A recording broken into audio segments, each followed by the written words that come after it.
लेकिन वो कौन सा युग था?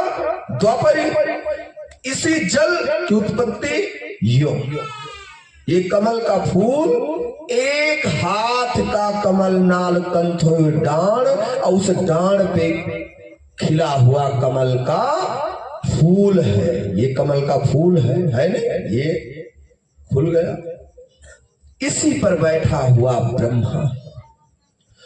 अब सोचो, कमल का फूल और एक हाथ की उसकी कमल नाल तंतु है, उसे नाल तंतु कहा जाता है। और आप हमारे जो दादा बाबा माई हैं, कुछ लोग नहीं पढ़े लिखे, उसको सीधा डांड समझिए। एक डांड में फूल खिलता है, एक टहनी में फूल खिलता है। तो टहनी की लंबाई कितनी है? एक हाथ। तो द्वारपाल से ब्रह्मा का जो कमल का फूल है, द्वार से कितनी दूराई है? एक हाथ। लेकिन वो ब्रह्म है, इसलिए द्वारपालों को दिखाई नहीं देता। ब्रह्मा है, सृष्टि के रचयिता है अपने द्वार से केवल एक हाथ की दूराई पर। वही हमारे नारायण बैठे चतुर्भुज। ब्रह्मा जी ने कहा कि नकली ब्रह्मा। सोचे ये कहां से बात आ गई? इतने युग युगांतर बीत गए, आज तक द्वारपालों ने कभी नहीं कहा है। ये जांच कहां से लगी? ये सीबीआई जांच कहां से लगी कि सब नकली है? ब्रह्मा आजकल चतुर्भुज बनाकर सब टहल रहे हैं कि ब्रह्मलोक में प्रवेश न कर जाए। बोले हाँ, पिताजी ने कहकर गए, ब्रह्मा जी ने कहा है कि अंदर आने न देना।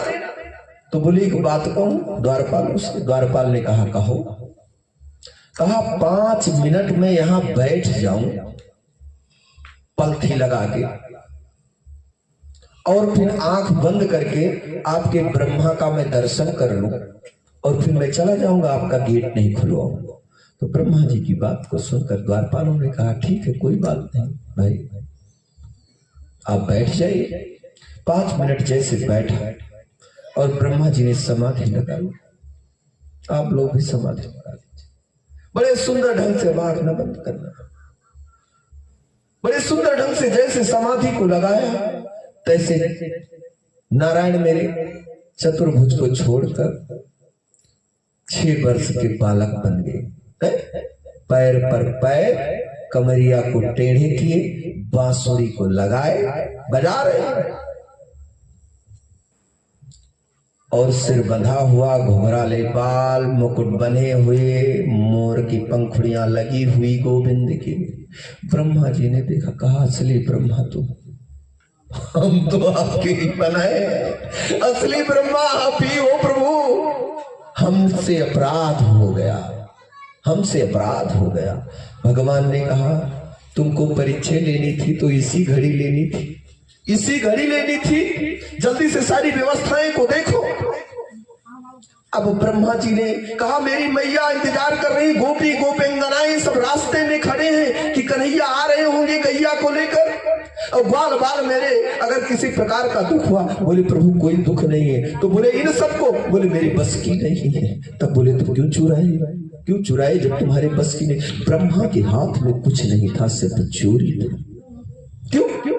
क्योंकि ब्रह्मा जी ने, भगवान नारायण ने वसुदेव और देवकी के गर्भ में आते समय और जब प्रकट होना हुआ तो साक्षात योग माया जगत जगदम्मा जगत जननी, साक्षात ब्राह्मणी, जिसको ब्रह्म कहते हैं, वो ब्राह्मणी के हाथ में कमान दे दिया, जो विंध्याचल देवी है। भगवान यहां है और मथुरा से पूरब और हल्के अग्नि कोण पर विंध्याचल में योग माया है। यही से सारी क्रिया पूरे ब्रह्मांड को चला रही है योग माया। भगवान ने शीघ्र वही ब्रह्मलोक से आदेश दिया, हे योग माया सारी सृष्टि को अपनी गति में रोककर जिस समय अवस्था थी उसी अवस्था में चलने दो।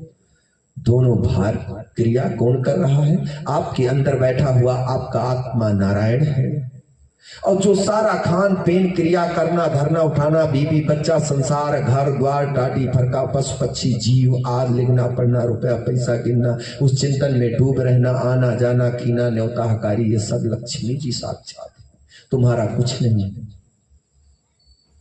तो लक्ष्मी जी सारी क्रिया माया के रूप में देख रही हैं। और भगवान यहाँ, भगवान किसी को कुछ देते नहीं कि